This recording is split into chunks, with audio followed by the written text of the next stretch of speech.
This pregame interview is powered by Reliant. It's Drew Dougherty here with center Jimmy Morrissey. And Jimmy, is there such a thing as momentum coming off a win? And if so, how much do you guys have of it? And what's it been like this week? Definitely a thing, momentum, especially in the game of football. It's always good to come off a win, and you feel good about yourself, everything, just a better mood around the facility. So, but we still have a lot to clean up, and a good game this week against the Jets. No doubt. This has been, I imagine, a whirlwind for you. You just started the last two games at center. They've both been on the road. This is going to be your first home game here at NRG Stadium. What's this last 5 weeks, 6 weeks been like for you? It's been very chaotic, but it's everything. Being on the practice squad with the Raiders, it's what I wanted. I wanted an opportunity to play. Sure. And I said earlier in my press conference I had last week, it's been a dream come true. So I get the chance to play NFL football and actually have my hand on the ball in an NFL game and go out there and play. So it's been amazing, but it has been very chaotic and it's a lot of work, but I have a really good group surrounding me and a lot of people helping me out. No doubt. You do have a lot of help. What's been the biggest challenge as far as when you just football-wise, when you look at everything you've had to do as far as preparation, actually on game day, what's been the biggest challenge for you thus far?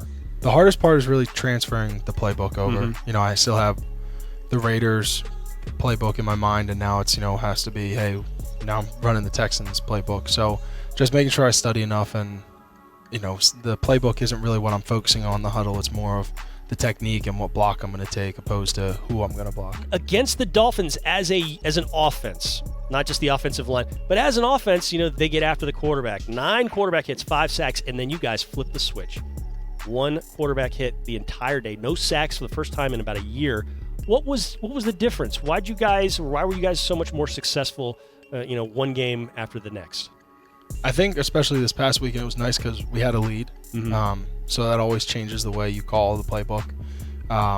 Also the rain game, it's very hard to drop back and, throw a lot. But we had good communication up front. Still a lot to improve, especially on my part. I need to play a lot better.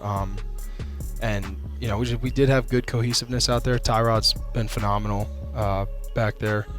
And we just had a good game, and lucky that our defense played amazing too. So that helps. And as we were walking into this interview, Tyrod was coming out of another interview, said, "Hey, Slim Jimmy." So you guys always have a nice rapport there. Yeah, he calls me Slim Jim. Slim Jim, that's a good one. Snap into a Slim Jim for all you Macho Man Randy Savage fans out there. Aside, you say you got to play better. What are some things you got to do better? I mean, you're still young in your NFL career. There's a lot you can do better, I imagine. But what is it? What are some of the things you're trying to pinpoint and hone and get better at?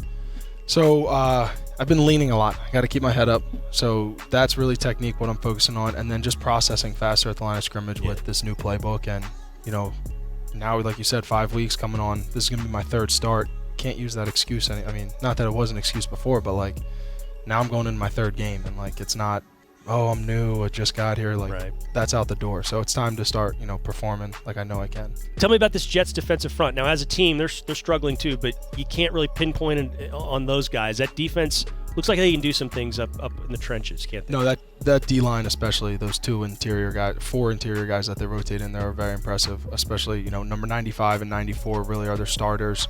But when they rotate in 98 and 97 too, they're phenomenal too. But yeah, their starting D tackles are really good, solid players, and I'm excited to play them. All right, now let's see how you're powering game day. Do you have any superstitions as far as getting ready before a game? I did. They usually change with every season.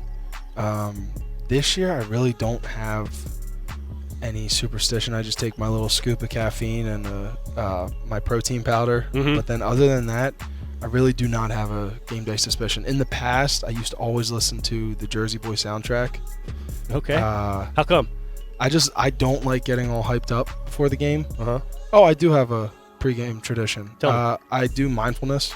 So I have this guided meditation for 15 minutes on Spotify. It's one of my few saved things on Spotify, no matter if I have Wi-Fi or not.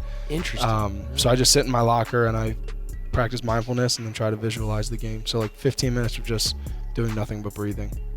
Fantastic. What do you do the night before? When do you go to bed? How long do you sleep? When do you get up? I try to go to bed early, depending on when meetings get done. Bed check's usually at 10. I try to as soon as bed check's done, I'm right in bed. And that's usually late for me because on weekdays I try to go to bed around 8:30, 9 o'clock. So, and then I like to wake up early, take the first bus. I just like to be at the stadium for as long as I possibly can. You want to be prepared. Yeah. I like it. That's good. Jimmy Morrissey, best of luck against the Jets. Best of luck the rest of the way. Thanks so much. Happy Thanksgiving as well. Happy It's been Thanksgiving this week, okay? Thanks for having me, Drew.